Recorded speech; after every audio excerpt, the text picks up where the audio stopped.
Well, I will tell you, that's the same response I got last night in Land O'Lakes. And 65% of the American people agree with you that they don't believe America's on the right track. And so, if they don't believe they're on the right track, why do you think those that are, entrepreneurs, those that create jobs, are going to think any different? Why are they going to take a risk with their hard-earned money? They might as well leave it in and buy securities than invest it. When they don't know what the future in regulation is going to bring, or the future in taxation, what that's going to bring. When I talked to Paul Ryan, the architect of the budget that we passed, the only budget that we passed, when we were talking about this debt limit increase, and I rely upon Paul because of his expertise as relates to budget. He said, Rich, he said, think about it. In this debt limit increase, is as much as it's stuck in our throat. He said, we got 2/3 of our budget cuts that the Senate refused to even talk about.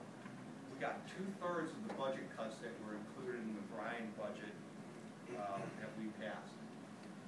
And he said he thought that was phenomenal that we got that. But for me, the big issue was the balanced budget amendment. I think the game changer. Had this been passed and lost by one vote in, 97?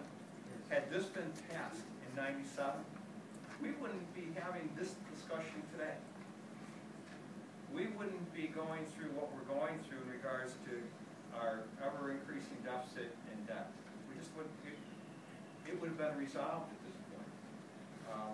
So the game changer for me, and what put me over on the top for voting for this, was just that, the balanced budget amendment. The ability for the House to pass a balanced budget and the Senate has to take it up. They can't table it. They actually, by the President signing this and what they agreed to, they actually have to take it up. And I believe, right now in the House, we're about 20 votes short of passing it.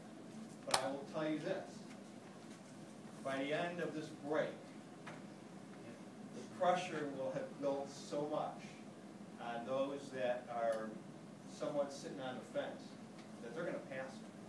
That we're going to get a balanced budget amendment passed before the end of this year. I truly believe that, and I think that's the difference for us going forward in the future.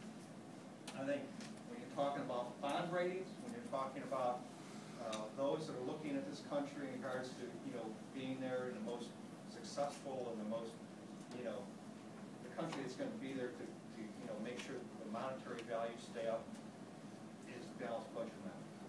I think if we just relied upon caps, if you looked at how they did caps under Grand Rubman, Hollings, they worked for a little bit, and what happens?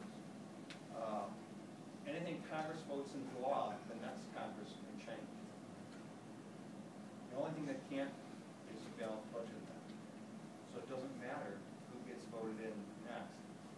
When this economy picks up, and it will pick up, and when we get Americans back to work and they're paying their income taxes into the system, we're going to have dollars coming into the Treasury. The scary part is that Congress has never shown the ability not to spend that increased dollars.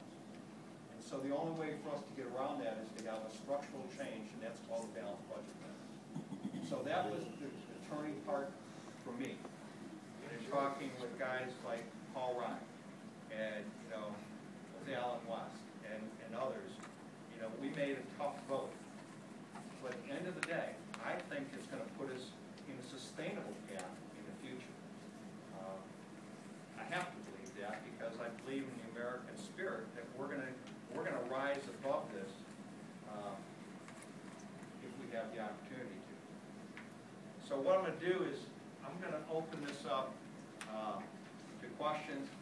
What I ask is that if there's something somebody says you don't agree with,